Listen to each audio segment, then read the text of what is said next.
शुक्रबारको राजावादी आन्दोलन उग्र बनाउन सरकारी पक्षको भूमिका नै शंकास्पद देखिने भिडियोहरू बाहिरिएका छन्। सञ्जालमा व्याप्त भएका यी भिडियोहरू हेर्नुहोस्।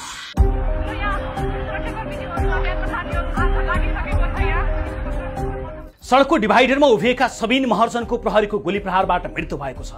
आगलागी भएको भवनमा पत्रकारले गुहार माग्दा माग्दै प्रहरीले मानवीय क्षति छैन भनेको केही बेरमा पत्रकार सुरेश रजक जलेको अवस्थामा भेटिएका छन्।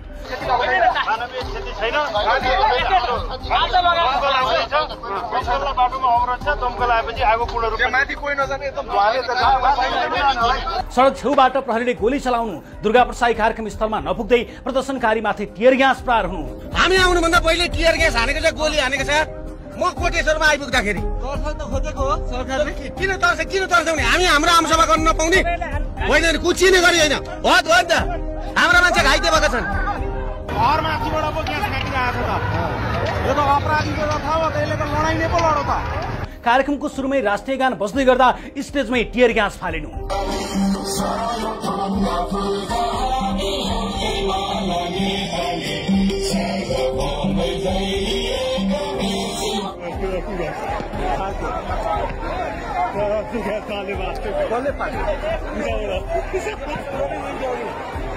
आगजनी भइरहेको घरबाट टियर ग्यास पड्किएको देखिनु।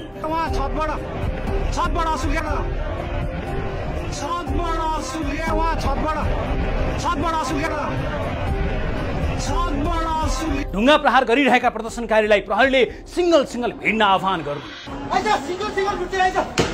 आन्दोलनकारीले तोडफोड र आगजनी गरेका संरचनामा लामो समयसम्म पनि प्रहरी नपुग्नु अनि आन्दोलनको एक दिन अघि मात्रै प्रधानमन्त्रीको आन्दोलनकारीलाई चुनौती दिने अभिव्यक्ति आउनु। कुनै पनि बेला कर्फ्यू लागू हुन सक्छ। ठुला जुलुस निस्किँदैछन्, बाहिर ननिस्किनु। 10-15 हजारका जुलुस नेपालमा निस्किन्छन् सधैँ, भोलि पनि निस्किन्छ। तिललाई पहाड बनाइरहनु पर्ने कुनै आवश्यकता छैन। अब यी घटनाको विस्तृतमा चर्चा गरौं। चैत्र 15 गते राज संस्था पुनर्स्थापनाका लागि प्रदर्शन गर्ने भन्दै दुर्गा प्रसाई नेतृत्वको नागरिक बचाउ महाअभियानले 2 साता अघि नै घोषणा गरेको थियो। प्रदर्शनको 2 दिन अघि उक्त प्रदर्शनमा राज संस्था पुनर्स्थापनाका लागि संयुक्त जनआन्दोलन समितिले पनि समर्थन गर्ने घोषणा गरेको थियो। एक दिन अघि मात्रै निर्मल निवास पुगेर फर्किएका दुर्गा प्रसाईले आन्दोलनमा लाखौं मान्छे उतार्ने घोषणा गरिसकेका थिए। फागुन 25 मा पूर्व राजा ज्ञानेन्द्र शाह पोखराबाट काठमाडौँ आउँदै गर्दा ठूलो संख्यामा मानिस सहभागी भएको देखेको राज्यले चैत्र 15 गते हुने प्रदर्शन उग्र हुन सक्ने पूर्व मूल्याङ्कन गरिसकेको थियो। त्यसको प्रमाण प्रधानमन्त्री केपी शर्मा ओलीको यो बोली पनि हुन सक्छ। कुनै पनि बेला कर्फ्यू लागू हुन सक्छ। ठुला जुलुस निस्किँदैछन्, बाहिर ननिस्किनु। त्यो ग्लोबल्ली एउटा चाहिँ नै अनावश्यक प्रचारको कुरा मात्रै। वास्तवमा त्यस्तो केही पनि होइन। 10-15 हजारका जुलुस नेपालमा निस्किन्छन् सधैँ, भोलि पनि निस्किन्छ। त्यसलाई पहाड बनाइरहनु पर्ने कुनै आवश्यकता छैन। तर यो नेपाल हो, यहाँ यस्तो भम्पु बजाइएको छ कि भोलि केही हुँदैछ। भोलि एउटा रिकोटी मण्डपमा जुलुस निस्किएर सभा हुन्छ, एउटा कोटेश्वरमा सभा हुन्छ, हुने त्यति हो। यो सभा त सधैँ हुने गरेकै हो, त्यति नै हुन्छ भोलि पनि। अब यहाँ एउटा हेबक छ, एउटा टेरर छ, एउटा त्रास छ।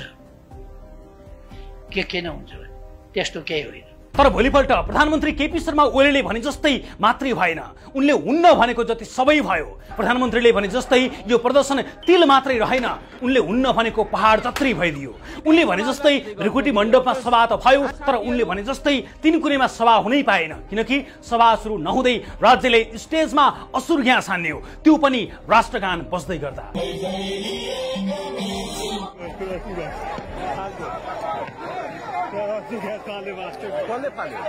उनले हुन्छ भने जस्तै 10-15 हजारकै प्रदर्शन भयो, तर प्रदर्शन मात्रै भएन। 2 जनाको ज्यान आततायी तरिकाले हत्या भयो, दर्जनौं घाइते भए, दर्जन बढी स्थानमा आगजनी र तोडफोड भयो। आन्दोलन उग्र भयो। प्रधानमन्त्रीले खाली त्रास पैदा गर्न खोजेको भनेको कर्फ्यू लाग्छ भनेको कुरा त्रास होइन, वास्तवमै भयो। सरकारले शुक्रबार अपराह्नबाट शनिबार बिहान 7 बजेसम्म कर्फ्यू लगायो। नेपाली सेना नै सडकमा आएर कर्फ्यू सफल बनाउन लाग्यो।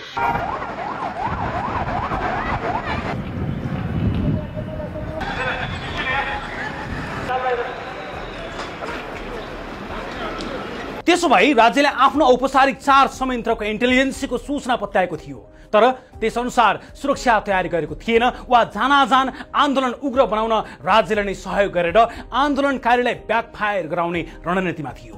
यी प्रश्नको जवाफ खोज्नु पूर्व आन्दोलनमा राज्य पक्षबाट अस्वाभाविक कदमहरू हेरौँ। घटना नम्बर 1, सडकको डिभाइडरमा उभिएका सबिन महर्जनको प्रहरीको गोली प्रहारबाट मृत्यु भएको छ। न्युज 24 टेलिभिजनले सार्वजनिक गरेको भिडियोमा नेपाल प्रहरीले चलाएको गोली लागेर सडकको डिभाइडरमा उभिएका सबिन महर्जन ढलेको देखिन्छ। उनलाई गोली चल्दै गर्दा सो स्थानमा आन्दोलनकारीको ठूलो भेट देखिँदैन। फुटपाथमा पनि केही मानिसहरू छिटो छिटो हिँडिरहेका छन्। अर्को लेनमा मोटरसाइकल कुदिरहेको पनि देखिन्छ र आन्दोलनकारी भएकै लेनको अर्कोपट्टि आन्दोलनकारी भन्दा धेरै प्रहरीहरू देखिन्छन्। आन्दोलनकारीहरू प्रहरी भन्दा टाढा हिँडिरहेका छन्। त्यही बीचमा प्रहरीले गोली प्रहार गर्छ। सबिन सडकमै ढल्छन्। कीर्तिपुर नगरपालिका 4 गाम्चाका सबिन महर्जन हेटौँडा काठमाडौँ रुटमा सुमो चलाउँथे। एक दिन अघि मात्रै हेटौँडाबाट काठमाडौँ आएका उनी आफ्नो गाडी बल्खुस्थित ग्यारेजमा राखेका थिए। भोलिपल्ट बिहान ग्यारेजबाट गाडी निकाल्न पुगेका उनी तिनकुनेको प्रदर्शनमा पुगेका थिए। सार्वजनिक भएको भिडियोमा उनी कतै उग्र देखिन्नन्। सडक डिभाइडरमा उभिएको देखिन्छन्, तर गोली उनीलाई लाग्यो, उनी ढलेको ढलै भए। यो भिडियोमा देखिएको दृश्यले के त्यहाँ प्रहरीले गोली चलाउन आवश्यक थियो? सबिनलाई गोली प्रहार गरेर राज्यले आफ्ना नागरिकमाथि अनावश्यक शक्ति प्रयोगबाट हत्या गरेको हो भन्न मिल्छ कि मिल्दैन? यदि सरकार जवाबदेही र नागरिक प्रति जिम्मेवार छ भने यसको जवाब दिने हिम्मत गर्नुपर्छ। घटना नम्बर 2, घरभित्र पत्रकार जलिरहे, बाहिर पत्रकारले बचाउन गुहार मागिरहे। प्रहरीले मानवीय क्षति छैन भने, तर आगो निभेपछि पत्रकार जलेको अवस्थामा भेटिए। यी भिडियोहरू हेर्नुहोस्।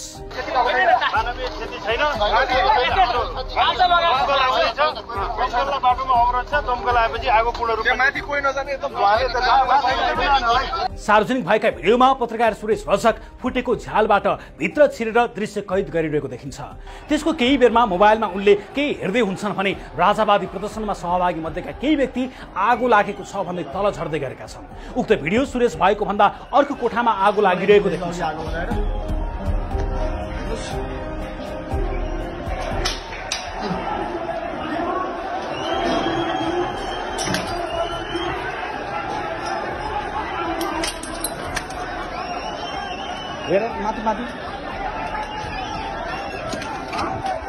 केही बेरमा आगो दन्किन थाल्छ।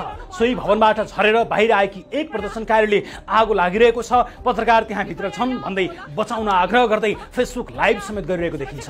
कृपया यहाँ आउनु होला, आगो लागिसकेको छ र यहाँ सुरक्षाकर्मीज्यूहरू र अभियन्ता साथीहरू हुनुहुन्छ। कसैले बचाउनको लागि भए पनि हेलिकप्टरद्वारा भए पनि आउनु होला बचाउनको लागि, किनभने यहाँ दोहोरो भिडन्त भइरहेको भएर खोइ आउन पाउनु भइरहेको छैन। यो आगो लागिसकेको छ यहाँ र बचाउनको लागि यहाँको सुरक्षाकर्मी र यहाँ माथि सुरक्षाकर्मी र अभियन्ता साथीहरू आउनु भएको छ र हाम्रो आन्दोलनमा अरू पनि कोही तुरुन्त यहाँ माथि आगो लागेको छ। हेलिकप्टरबाट हुन्छ कि जहाँबाट भए पनि आएर उद्धार गर्नको लागि म अपिल गर्दछु। धेरैजना यहाँ माथि भवनमा हुनुहुन्छ। अन्य पत्रकारले सुरक्षा निकायका अधिकारीहरूलाई पनि फोनमा हाम्रो साथी त्यहाँ भित्र छ भन्दै गुहार मागिरहेको सुनिन्छ। म मिडियाबाट बोल्दैछु। यो तिनकुनेमा आगो लागेको छ। एकजना सञ्चारकर्मी त्यहाँभित्र फस्नु भएको छ। दमकल पठाइदिनु पर्ने कतिचोटि प्रहरीले सिडिओको आदेश चाहिने हो। मान्छे मर्दासम्म सिडिओको आदेश चाहिने कस्तो खालको हो यो सिस्टम? कहाँ हुँदैछ? खोइ त यो घर त चलेर 1 घण्टा भइसक्यो। मान्छे मर्दा पनि सँगै गएको मान्छेले हामीले भने निस्किन पाउँदा छैन। सञ्चारकर्मी भित्र उता निस्किनु भएको छैन। क्यामेराम्यान जानु भएको किन? क्यामेरा राखेको यहाँनिर क्यामेरा राखेको भएर क्यामेरा लिन जानु भयो। आदरणीय दर्शक मित्रहरू, प्रहरीले भन्दाखेरि त्यहाँभित्र फसेका पत्रकार फसेका छ। त्यहाँभित्र नबोलेर हुन्छ भने मानवीयको कुरा होइन त्यो। उहाँको मान्छे फोन उठ्दैन, अहिले फोन अफ भयो अरे। एकैछिनमा भवनभित्र गएर बाहिर निस्केका प्रहरीलाई पत्रकारहरूले सोध्छन् त्यहाँभित्र मान्छे छ, तर उनले जवाब दिन्छन् मानवीय क्षति छैन। हेरेर क्लियर भएपछि अनि बल्ल सासो लाउँछ।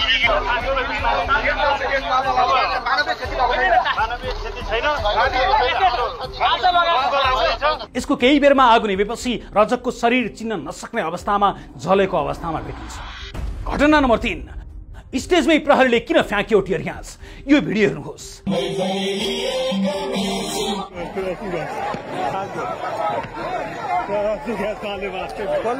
मञ्चमा राष्ट्रगान बज्दै थियो। स्टेजमै प्रहरीले टियर ग्यास फ्याँक्यो। आन्दोलनमा होमिएकाहरूलाई आक्रोशित बनाउन यो भन्दा अर्को ठूलो के घटना हुनु पर्यो? घटना नम्बर 4। यसरी स्टेजमा असुर ग्यास प्रहार हुनु अघि पनि तिनकुने क्षेत्रमा तनाव भइसकेको थियो। प्रहरीले दर्जनौं सेल ग्यास हानिसकेको थियो। त्यसबेला तिनकुने चोकको यो घरमा बसेर प्रहरीले असुर ग्यास हानेको भन्दै आन्दोलनकारी आक्रोशित थिए।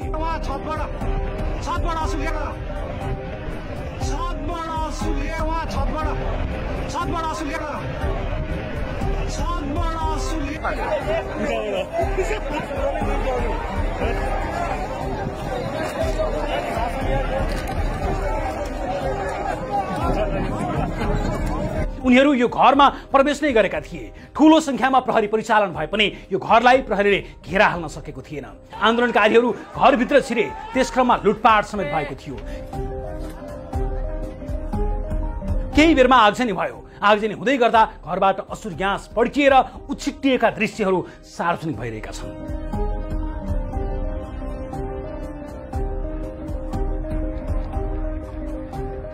आन्दोलनकारीहरूले भने जस्तै यही घरबाट प्रहरीले असुर ग्यास हानेको हो भन्ने पुष्टि हुन नसके जस्तै आगजनी कसले गर्यो भन्ने पनि पुष्टि भएको छैन। तर यस घरका घरधनीले भने आफ्नो निजी घरमा छिरेर असुर ग्यास हान्ने अधिकार राज्यलाई कसले दियो भन्दै प्रश्न गरेका छन्।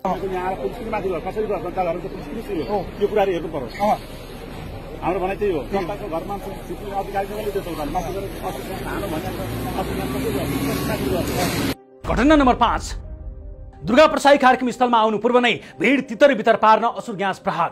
दुर्गा प्रसाई कार्यक्रम स्थल आउनु पूर्व नै तिनकुनेमा प्रहरी र आन्दोलनकारी बीच धकेल चलिसकेको थियो। प्रसाई आएर कार्यक्रम स्थल तर्फ नै नलागी सिधै प्रहरीको घेरा तोड्न लागे। संयौं प्रहरीले बनाएका 2-3वटा घेरा तोड्दै उनी बानेश्वरतर्फ उम्किएका थिए।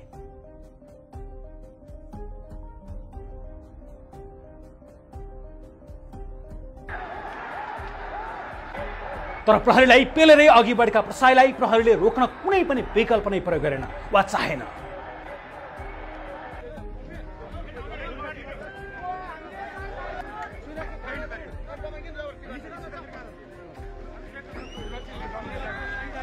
बरु उनी पछि प्रहरीकै घेराबाट स्टेजतर्फ पुगे र प्रहरीलाई असुर ग्यास नहान्न भनिरहे। म पुलिससँग धक्कामुक्की नगर्नु होला तपाईहरु। पुलिससँग धक्कामुक्की नगरिकन तपाईहरु सबैजना यहाँ आउनुहोस्। र म प्रहरीका साथीहरूलाई के भन्छु भने अब तपाईहरु असलु ग्यास प्रयोग गर्ने काम नगर्नुहोस्। यो घरमा लुकेर ढुङ्गा हान्ने असलु ग्यास हान्ने काम नगर्नुहोस्। घटना नम्बर 6। यो भिडियोमा यो घरको छतमा 3-4 जना मानिसहरू यसरी बसेको देखिन्छ। उनीहरूको ठीक अगाडि तिनकुनेको चौर छ जहाँ राजावादीहरूले आन्दोलनको कार्यक्रम आयोजना गरेका थिए। त्यहाँ उनीहरूले सभा गर्दै थिए र स्टेज लगाएका थिए। अब अर्को भिडियो हेरौं। यो भिडियोमा केही मानिसहरूले घरको छतबाट केही प्रहार गरेको जस्तो देखिन्छ। यो भिडियो लो क्वालिटीको भएको कारणले गर्दा के हो स्पष्ट खुल्दैन। अब यो अर्को भिडियो पनि हेरौं। यहाँ केही मानिसहरू छतबाट आत्तिदै झरेको देखिन्छ। तलबाट उनीहरूलाई चर्को गाली गरिरहेको सुनिन्छ। घरको छततिरबाट पनि मान्छेहरू के झर्दैछन्। ढुङ्गा प्रहार भइरहेको छ। यता मैदानतिरबाट घर घरमा ढुङ्गा प्रहार भइरहेको छ। अब मञ्चतर्फ लागौं। यो भिडियो घटना भएकै दिन अर्थात् चैत्र 15 गते राप्रपाका वरिष्ठ उपाध्यक्ष रविन्द्र मिश्रले शेयर गरेका हुन्। यो भिडियोमा मिश्र सहित जनआन्दोलन पुनर्स्थापनाका लागि संयुक्त जनआन्दोलन समितिका संयोजक नवराज सुवेदी पनि देखिन्छन्। उनीहरू प्रहरीले प्रहार गरेको टियर ग्यासबाट मूर्छित भएको देखिन्छन्।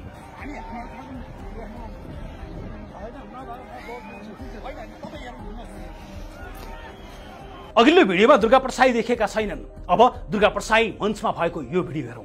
यहाँ दुर्गा प्रसाई मासलाई सम्बोधन गरिरहेका छन्। उनको भनाइ सुन्दा दृश्य हेर्दा उनी यो मञ्चमा पुग्नु अगावै टियर ग्यास प्रहार भइसकेको बुझिन्छ। दुर्गा प्रसाईज्यू स्टेजमा आइसक्नु भएको छ र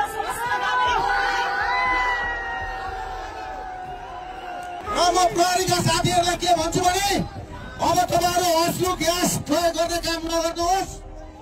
यो घरमा लुकेर ढुङ्गा हान्ने असलु ग्यास हान्ने काम नगर्नुहोस्। यो अर्को भिडियोमा रविन्द्र मिश्र र धवल शमशेर जबरा प्रदर्शनमा आएकाहरूलाई छेउमा नबस्न एक ठाउँमा जम्मा हुन र बानेश्वरतर्फ अघि बढ्न आह्वान गरिरहेका छन्।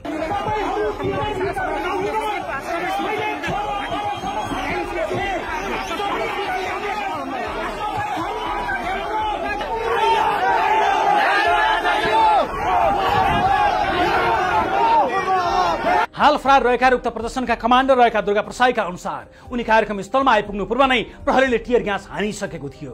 उनले अझ आफूलाई मार्ने योजना भएको र आफूलाई मार्नका लागि छतमा स्नाइपर तैनात गरिएको र आफ्नो कानबाट गोली गएको समेत बताएका छन्। त्यहाँ माथि छतमा साफसुतरहरू बसेर मलाई टार्गेट बनाएको भन्ने मैले बुझिसकेको थिएँ र अर्को कुरो के थियो भन्दाखेरि मेरो कानको छेउबाट गोली गयो तिनकुनेमा पुग्दाखेरि, मेन ठाउँमा पुग्दाखेरि, स्टेजको छेउमा पुग्दा र म त्यस पछाडि मैले कुरो बुझिसकेपछि मेरो कानको छेउबाट गोली पनि गयो।